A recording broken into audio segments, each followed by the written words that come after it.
Welcome to the Queen's Lair, a lifestyle podcast. Get inspired by our latest tips and information about small business, entrepreneurship, natural hair, travel, food, and even relationships. Stay tuned for another great episode. I am your host, Renee Patrice.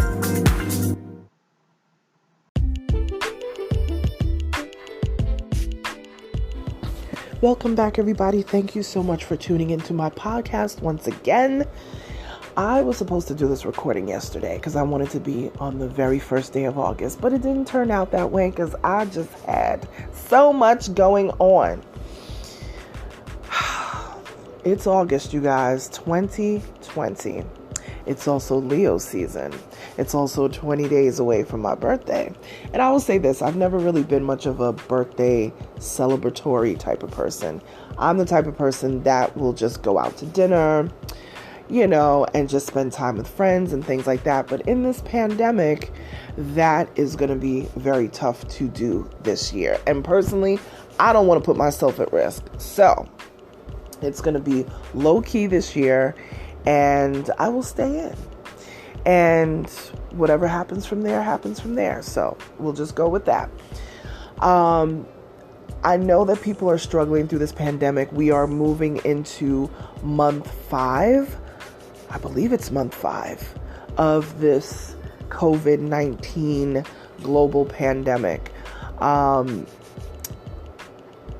This has been pretty devastating to a lot of people. Mentally, it is very tough. If you are not strong in the mentals, if you're dealing with mental illness, I know that people's anxiety levels are up. I know that people's, minds are just working in 10 different directions right now. There's a lot of depression happening, especially amongst the Black community. A lot of my fellow entrepreneurs, especially entrepreneurs already susceptible to bouts of depression and things like that, because we just are constantly working on our own and just grinding, by ourselves so much. We often forget that we have to connect with the outside world sometimes. We kind of go into ourselves a lot. So I just want to, make a notation about that, before I forget. Mental health is so important. Without your mental health and it being on point, it can affect everything else in your life, your job, your relationships, your family dynamics, all of that. It is so important. I love a good therapist. I go to therapy. I love it. I used to go weekly. I actually go once a month right now. And it has helped me over the years to deal with a lot of things, a lot of personal things, family things, all of that. It's great for maintenance, and I think the Black community has always been very weary about therapy and just getting outside help. A completely neutral third party, is definitely the way to go. I had a conversation with a close friend of mine from years ago. We went to school together, and she was just like, the Black community, really, that's one thing that we're lacking in, and as we talked about it, she was just like, oh man, therapy has just been amazing. It helps so much because that therapist doesn't know you. They don't know your family. They don't know anything personal about you. So they can't have a preconceived notion or not even but a biased opinion of you. So it's very helpful. And it's always good to go to a therapist before things get rough. Go when things are good, because then your mind is really clear about where you are in your life and things that you want to do. People think therapy is only when you're in crisis. Therapy is great for just everyday maintenance, So I encourage people, because this is very tough. People have not dealt with it well. People have gone to do adverse things to take their life, I mean, just all kinds of things that have been going on. And I don't want to speak on the negative side of it, but people are going through it. They're definitely going through it. Reach out to those close friends of yours. You know what I mean? And sometimes it's not always your immediate, best friend, or, sometimes it's that person that just that will tell you the truth. That person that's in your life that has always stood by you through everything, no matter what, who just can be neutral. Sometimes you need to speak to that person, and if you got somebody like that in your life, it's always an amazing thing. So keep your mental health together as we go through all of this. I know it's a trying time, and we're not out of the woods yet with this entire situation. So I just wanted to speak, a few minutes on that. Then I wanted to discuss, can we talk about Black is King?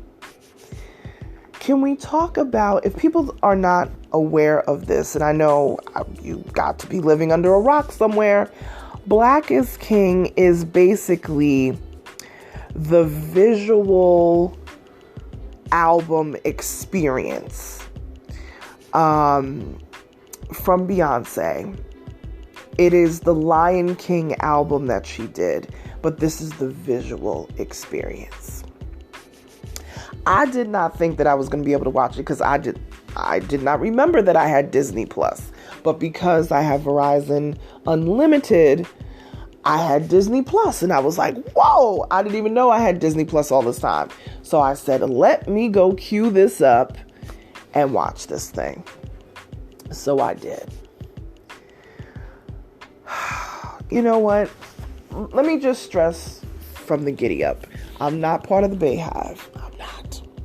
I respect the woman and her hustle. I think she has a work ethic that is literally, her work ethic is pretty unmatched. I will definitely say that. I love Beyonce. I love Destiny's Child when they were still rocking back in the day or whatever. But as far as being part of the Bayhive, I'm not part of the Bayhive. Like, I haven't been to an On the Run concert or anything like that. Like, I'm really not part of the Bayhive. I respect the hustle.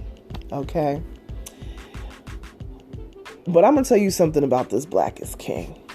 Okay? First of all, it came at the so right time while we are in, not only in this pandemic, but we are also in a season of, it's an all-out war on Black America. And that's a fact. And we're not even going to go down that road. Google it if y'all are unfamiliar about what's happening. I have listeners from all different countries, and you may not be completely aware of everything that's going on, but I'm sure. I mean, unless you're just totally not paying attention to the news, you should be well aware. I have never felt so proud to be a Black person in a long time.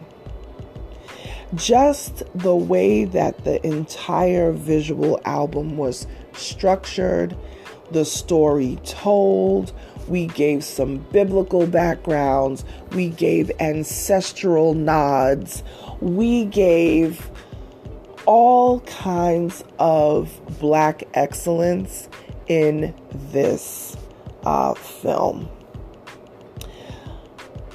First of all, the cinematography.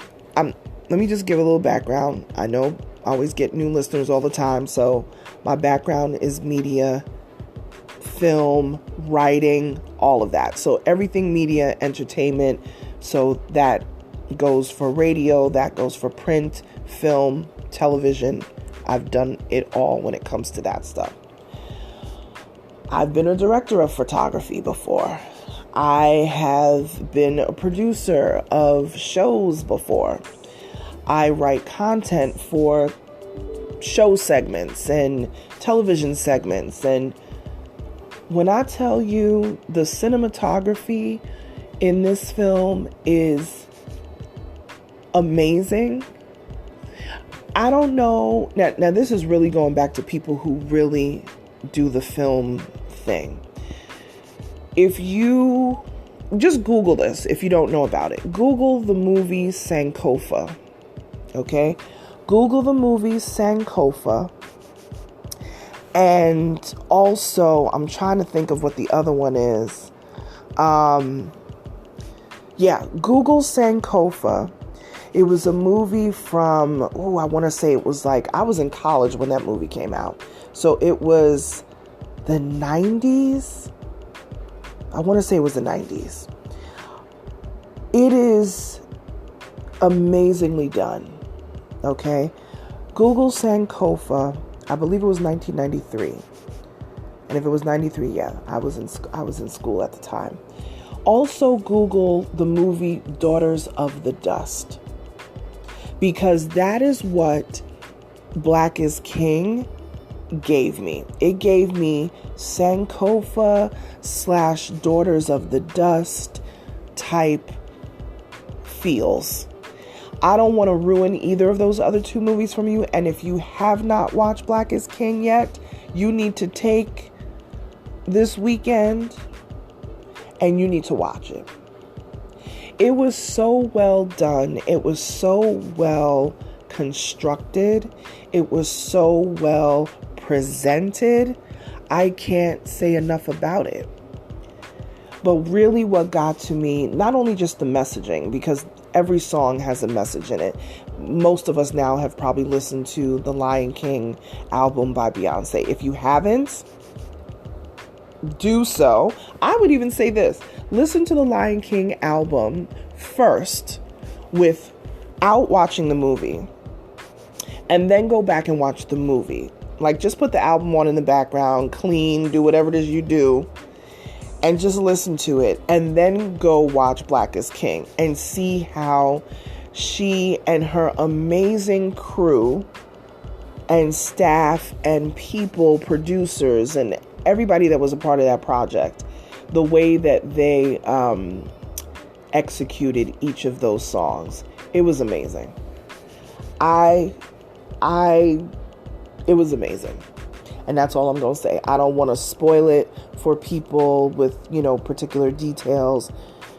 But if you are into films and you are into our African diaspora, as in the Black community, and even if you're not part of the Black community, I have listeners from all over the world. If you want to really delve in and see great cinematography and the telling of the African diaspora story, I suggest that you go back and watch Sankofa, Sankofa. It is a film, I believe it came out in 1993. And then the other film is Daughters of the Dust.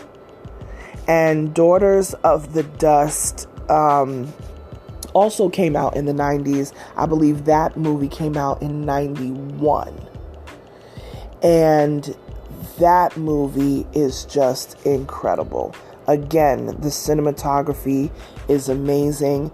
It was produced, I want to say it was produced by Julie Dash, but it covers our African diaspora as it relates to the Gullah Islands. So all those islands off the coast of Georgia, South Carolina, and areas such as that. Every now and then I get over to the Gullah Islands. I haven't been over there in a couple of years, actually, since I've moved to Georgia. But it's incredible. The way that they keep up our history, especially from the West African perspective, is just incredible. And I want to say there's not that many people left from the Gullah Islands and the Geechee people, and they're keeping the tradition alive over there. And I want to say there's less than 5,000 people in that area. So they're teaching the youth, the younger ones, the traditional dances and all the things that we're used to. My family's from the islands, so if you're from the islands, especially like Jamaica or Bahamas or, places like that, about Carnival, about John Canoe, about, the dances on the stilts and like all of these different places. If you've ever been to Brazil, if you've ever been to, places like that, anywhere where the African diaspora footprint is around this world, we all have very similar celebrations and traditions and things, and we may call it something different than what, somebody over in a different island or a different African country may call it, but it's one and the same, So that's going to be my homework for y'all is to definitely check out Black is King, filmed by Beyonce. Incredible. Beyonce did an amazing job. Her and the entire team of people that she put in place to do this. It was absolutely incredible. I loved it. And then go back and watch Daughters of the Dust, which is a movie, I believe, from 1991, and Sankofa, which was, I believe, from 1993. And check those out. If you really want to understand, if you're into film, you will appreciate all of those movies. You will appreciate all of those classics. And I truly believe that Black is King will be a classic. I hope 20 years from now, the youth now will be talking about Black is King, because it was very well done. That's all I got. That's my recap. Stay strong, stay safe, stay healthy during this pandemic. We are entering month 5.